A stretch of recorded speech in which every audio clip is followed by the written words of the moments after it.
This is a presentation I originally gave at the 2020 Sunstone Summer Symposium.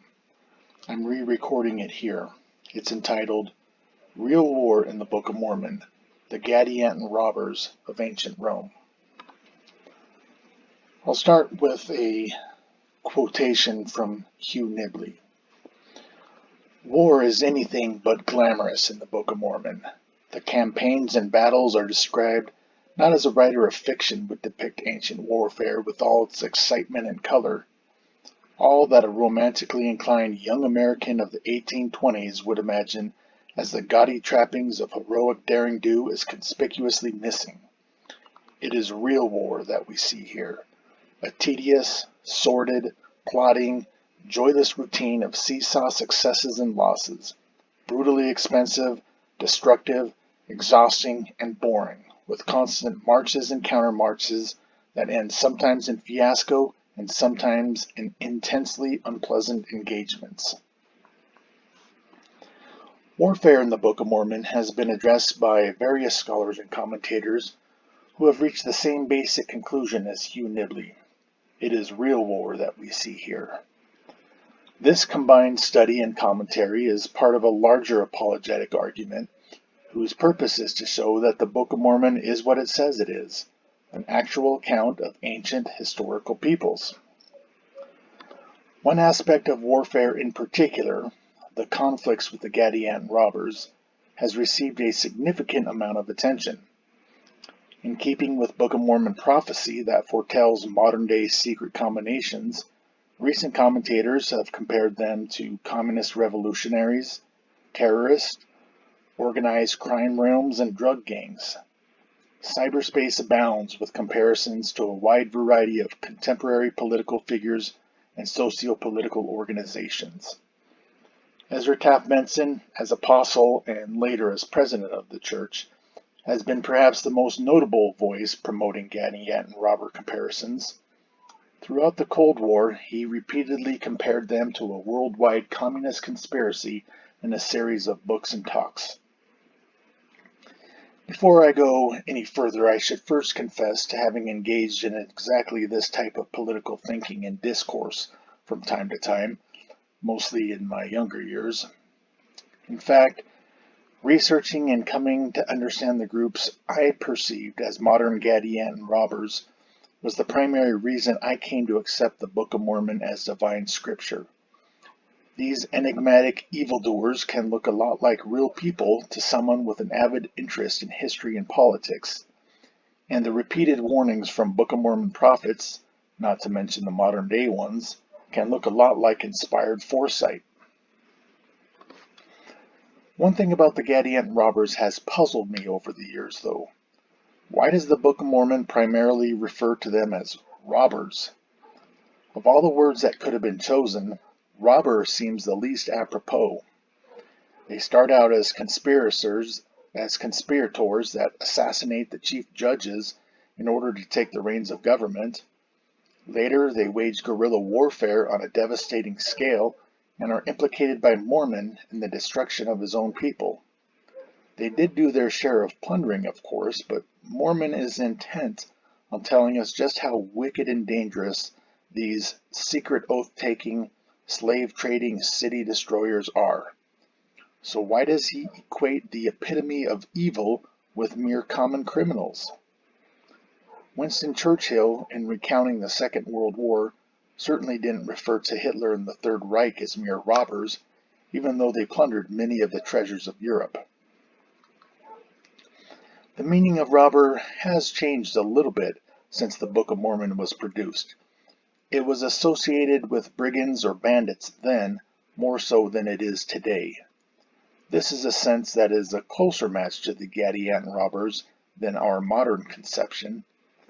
But bandits and brigands don't seek to take the reins of government, nor are they able to field vast armies capable of challenging a powerful nation-state. The word robber seems strangely out of place in its context in the Book of Mormon. It turns out that if we look to classical Latin, we can find the perfect word for Book of Mormon robbers, latro, plural latrones. This word was used in antiquity in certain contexts by Roman politicians and historians in the same way robber is used in the Book of Mormon. But what does Latin, or ancient Rome for that matter, have to do with the Book of Mormon? The purpose of this paper is not to add one more item to a long list of people or socio-political groups that resemble the Gadianton Robbers. Instead, I aim to show that the entire concept of the Gadianton Robbers, as presented in the Book of Mormon, is based on historical sources from the ancient Roman world. Gadianton robbers don't just happen to resemble ancient Latrones. I believe they are best explained as being literarily dependent on classical sources, particularly the works of historians Sallust and Tacitus. Let's start with the meaning of the word latro. As with many words, latro was used in both a literal and a metaphorical sense, and both senses are important to understand for this discussion. In its most literal sense, latro means bandit or brigand. Latro bands commonly contained people on the margins of society, such as escaped slaves or deserters, or people on the frontiers of the empire, such as mobile pastoralists, expert in harsh desert or mountainous terrain. They made their living, or at least subsidized their nomadic lifestyles, by robbing travelers, rustling cattle, or raiding villages. These were professional men of violence who often killed innocent people in pursuit of plunder. This is similar to the way robbers were sometimes thought of in the early 19th century, but these common bandits of antiquity were not seeking to take over the government, nor were they powerful enough to take on the mighty Roman army. Eventually, the word latro came to be used metaphorically as a pejorative against one's political enemies, since latrones were the lowest type of people imaginable in ancient Roman society. The cruelest forms of execution, such as crucifixion, being burned alive, or being fed to wild beasts, were usually reserved for latrones. Eventually, these forms of executions were used against Christians as well. To call someone a latro was to call them the worst thing possible. The modern political epithets terrorist or fascist are sometimes used in the same way. The first ancient known to have used the word latro in this way was Cicero against his political enemy Catiline. Later, the Emperor Tiberius used the same slur against Tacfarinas, the leader of an army in northern Africa. Part 1. Catiline. Catiline is best known for two secret plots to overthrow the government, known as the First and Second Catilinarian Conspiracies. Catiline was an ambitious politician from a noble family, advancing through the ranks of the Cursus Honorum. Before these conspiracies, he was accused of a variety of serious transgressions, from unspeakable acts of illicit sex, to the murder of his wife and son, to extortion as governor of Africa. He was prosecuted several times but never convicted. Cicero, in his first oration against Catiline, accused him with these words, quote, "There has now for many years been no crime committed but by you. No atrocity has taken place without you.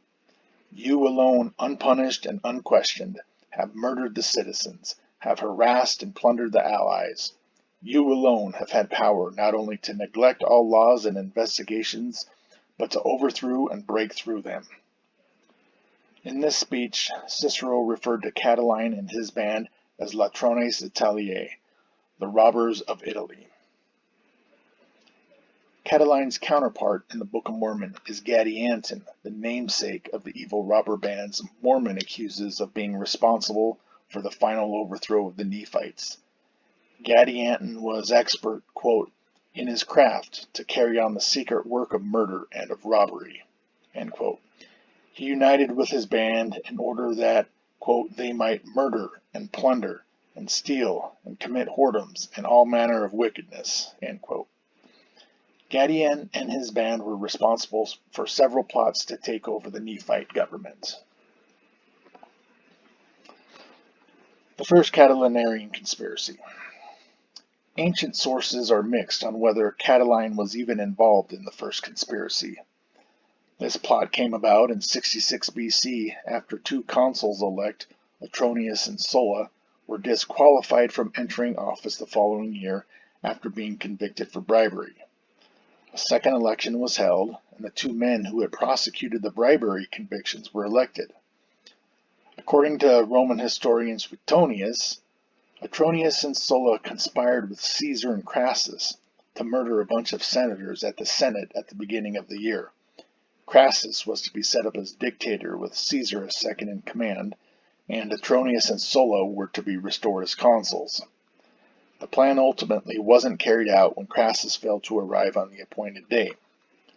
In Sallust's version, only Atronius was involved in the conspiracy, and his main co-conspirator was Catiline, who had tried to run for consul that year but was rejected because of legal proceedings against him.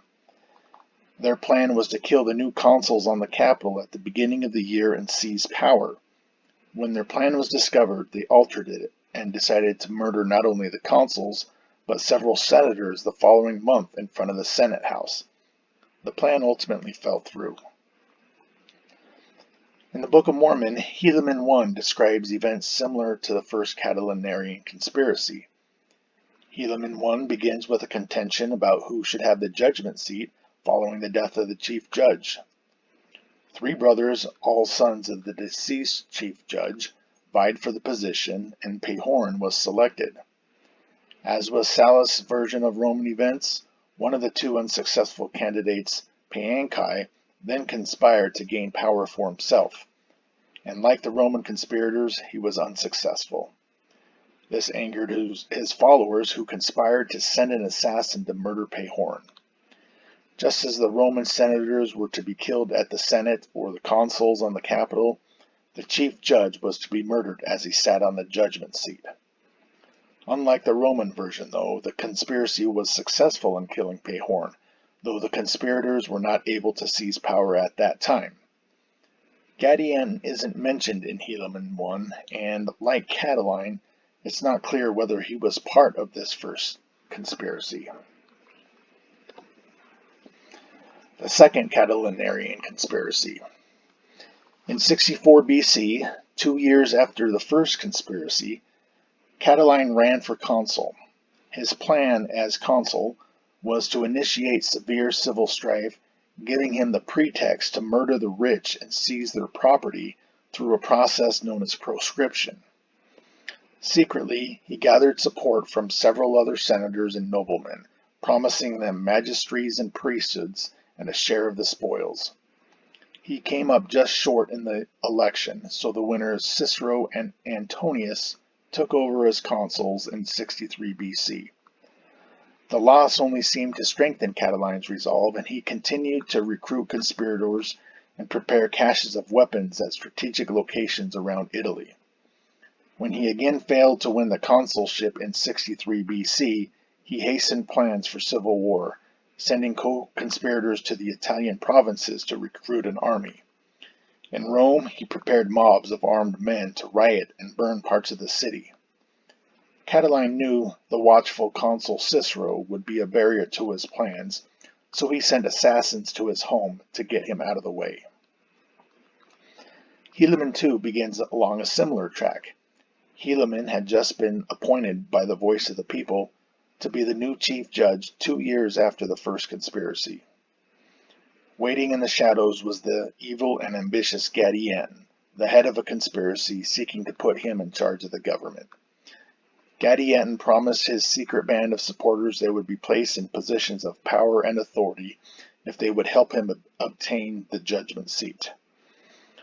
Their stated purpose was, quote, to murder and to rob and to gain power, end quote. Gadianton sent an assassin to the judgment seat to kill Helaman. Both assassination attempts were thwarted. Cicero had discovered the plan from an informant, the mistress of one of the conspirators. Helaman had a servant that had infiltrated Gadianton's group and discovered the plan. Helaman's servant killed the would-be assassin, and Gadianton and his men fled from the city into the wilderness. The corresponding Roman events played out a little differently, though with some notable similarities. Cicero had posted guards to ward off the would-be assassins. The next day he came before the Senate and accused Catiline of plotting against him. In this famous speech, quoted from earlier, Cicero laid out the conspiracy against him and demanded Catiline leave the city. Catiline, who was present for the speech, fled Rome in the dead of night with a few of his men to meet up with his supporters, forming an army to the north. Both these stories end the same. Decisive military victories extinguished both the Gadianton robber armies and Catiline's army of Latrones. But before we get to the end, there are some other interesting similarities in the stories that need to be fleshed out. One of the notable aspects of Gadianton robbers is their secret oaths. Mormon tells us these secret covenants exist in every generation of robbers, but he doesn't give us many details, presumably because he doesn't want to provide an instruction manual. Catiline's conspiracy was also reported to have been bound by a secret oath. Sallust reports a rumor that the inner circle of conspirators each sealed their oath in a secret meeting by consuming wine mixed with blood from a human body handed around in bowls. Later ancient historians reported the conspirators' oath included human sacrifice and cannibalism. Gadianton's co-conspirator Kishkumen was killed on his way to assassinate Helaman. The servant who intercepted him and pretended to lead him to the judgment seat did not try to prevent Helaman's assassination another way. Perhaps he could have sounded the alarm to palace guards or stalled Kishkumen in some way in order to rally help from others. Though we can't be certain, it seems possible Kishkumen could have been detained and brought to trial as Paanchi had in the previous chapter. Instead, the servant took drastic action he apparently felt was prudent and killed the assassin by stabbing him on his way to the judgment seat. The subtext of this story indicates Mormon likely felt the servant's actions were morally justifiable. Catiline had 5 co-conspirators, 5 Kishkumens if you will, that were intercepted by Cicero's men and executed just a few days later. Cicero had obtained solid evidence of the conspiracy, so he brought the conspirators, along with the evidence, to the Senate, where they ultimately confessed. The Senate debated the fate of the men and voted to execute them. Out of fear the conspirators would be rescued by armed mobs rallying in their support, Cicero had the 5 men executed that night without a legal trial. Cicero would later be severely criticized for executing Roman citizens without a trial and went into exile for a time to avoid political enemies looking to punish him for it. Sallust, who was no fan of Cicero, doesn't seem to criticize him for this choice. If anything, he seems to be letting us know through the Senate speech of Cato, who Sallust admired, that Cicero's actions were morally justifiable. As mentioned earlier, both conspiracies came to decisive ends. In Catiline's case, though, the end was rather anticlimactic. He had managed to raise a substantial army, but lost many to desertion following the execution of his comrades. In the end, outnumbered, he faced off in a pitched battle against a consular Roman army. In early 62 BC, Catiline and his army were destroyed, down to the last man, according to Sallust. The Book of Helaman provides us with a much more dramatic ending. The Nephites didn't immediately raise an army to confront the Gadianton robbers. In fact, they searched for them in the wilderness but couldn't find them.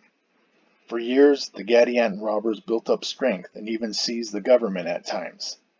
Finally, about 30 years after Gadianton and his men fled into the wilderness, the Gadianton robbers commenced a war with the Nephites. The war became so devastating that Nephi pleaded with the Lord to replace the war with a famine, so the people would repent and not be destroyed by war. The plan worked, and we find out that the Nephites, quote, swept away, end quote, the Gadianton robbers so that they had, quote, become extinct. Sallust wrote about the Catiline Conspiracy soon after Caesar's assassination, while the Republic was struggling for its last breaths. From his perspective in the late 40s or early 30s BC, after decades of violent political upheaval, proscriptions, civil war, and assassinations, things in the once glorious Roman Republic had gone terribly wrong. Sallust's explanation for the problems of his time was the internal moral rot of its citizens. Avarice, sexual immorality, cruelty, and the love of power ushered in Rome's decline, and Catiline was its archetypal figure. Just as Catiline represented all that was wrong with Roman society, Gadianton is a symbol of Nephite corruption and decline. Gadianton and his followers indulged in practically all the evils of the declining Roman Republic described by Sallust. In 3rd Nephi, the Nephite government of judges was destroyed after over 80 years of being infested with Gadianton robbers and their supporters. During that time, the people declined in morality as the robbers grew strong, engaging in Romanesque debauchery and murder. When the people repented, they were able to defeat the robbers.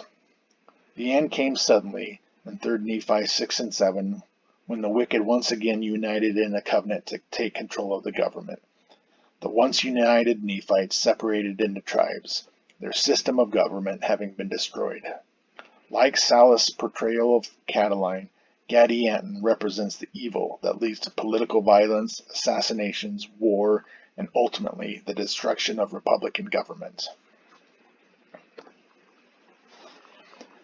Before I move on from my comparison of Catiline the Latro to Gadianton the Robber, I should point out what may be the most remarkable similarity of all, their names. Catiline is an Anglicization of the Latin Catilina. Catilina and Gadianton are both four-syllable words with similarities in each syllable. First syllable, cat and gad, have the same vowel sound and the same mouth position for both leading and ending consonants. Cat and gad. Second syllable. Both names have the letter I, which makes slightly different sounds. I versus E. Catilina, Gadianton. Third syllable. Stressed in both names, and both end with the consonant N. Catalina, Gadianton. The fourth syllable both have the short U sound. Catalina, Gadianton. Okay, I've got a side-by-side comparison here of Catiline's War and the corresponding events in the Book of Mormon. So we've got Catalina and Gadianton, the two main characters. We just discussed the similarities in their names. Catalina, his contemporaries referred to him and his followers as Latrones, while Mormon referred to Gadianton and his followers as robbers, and we've discussed why those two words mean the same thing in this context. Catiline was the archetype of Roman society's ills, leading to violence and breakdown of Republican government. Gadianton, on his part, was the archetype of Nephite society's ills, leading to violence and breakdown of Republican government. Okay, the first Catiline Conspiracy began in 66 BC. The events in Helaman 1 began in about 52 BC, so very closely related in time. The first Catiline Conspiracy was formed by Atronius, who had been prevented from becoming consul. The sources are unanimous that Atronius was involved.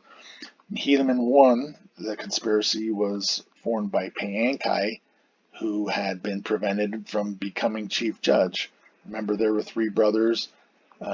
He was one of them and wasn't selected.